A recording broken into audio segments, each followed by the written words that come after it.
Huh, a throwback game. This'll be interesting to review. I've never played the original edition. David, are you planning on taking Dean Steeler with you? I saw what you got. Man, don't be saying that so loud. You never know where he is. He might be listening. That confirms my suspicions. Okay, doesn't really change anything. I ultimately don't care. Though I am curious about how you're planning on painting that model.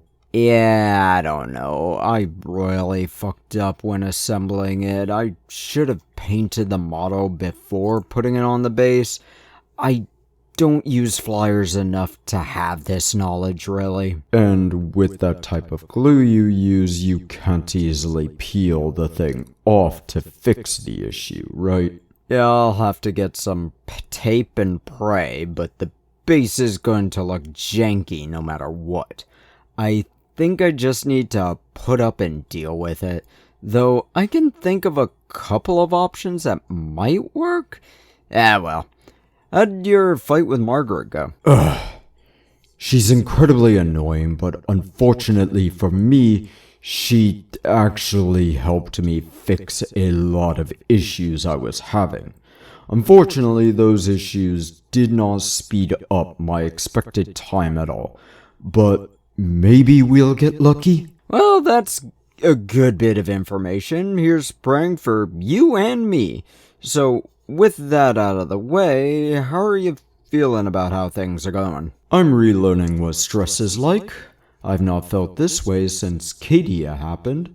I found out that if I don't return you to your realm, it'll lead to an absolutely catastrophic event across the entire universe. I'm sorry, what? I'm not at all important. What the hell could possibly happen that would end the universe? It's complicated, but the short and dirty of it is that someone won't be born, and it'll lead to certain things not happening, and the warp will end up ripping both its own, your, and my reality, and the other realms beyond. I'm sorry. What? How? You know what? I shouldn't know. It'll cause a paradox situation, so let's just get on with this review. Swords and Wizardry. This is a game that is a throwback to the first edition Dungeons & Dragons, a game I know very well but never played. Weird combination there. But we're looking at the refreshed or revised version of this game, which is based off of AD&D 1E, which is a whole rabbit hole to go into. Every edition except 4th has had a refresh of its editions. 1E Advanced, 2E Advanced, 3.5, and now 5.5. This game is made by Mythmere Games, and I can't recall for the life of me how much I paid for it. Let's take a look real quick. Looks like about 5 Washingtons for the PDF. The physical copy looks to be $42.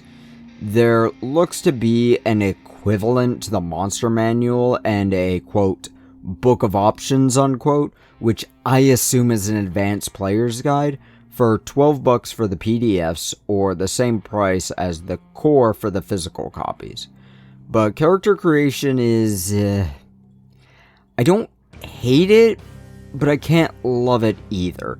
The steps are as follows. Attribute rules, class, alignment, ancestry, and equipment. A lot of you can easily figure all that out, but I'm still going to go into each of them.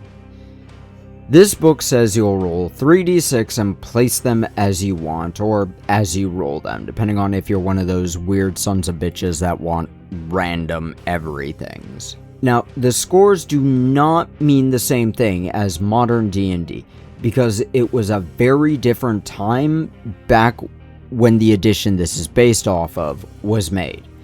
This is a strength chart. You can see that it does a lot. In fact, some buffs and such are class specific. For example, While negative strength applies to all classes, the positives only apply to the fighter class. Most attribute scores give a plus or minus 1, or nothing at all, to certain rules, while also having secondary things they do or more. There's genuinely a lot to talk about just with the stats. The easiest thing to mention is that all the stats are the same as D&D. Strength, dexterity, constitution, intelligence, wisdom, and charisma. Wisdom is odd as it's the only thing that does stuff only for certain classes, and it does different things for each of them.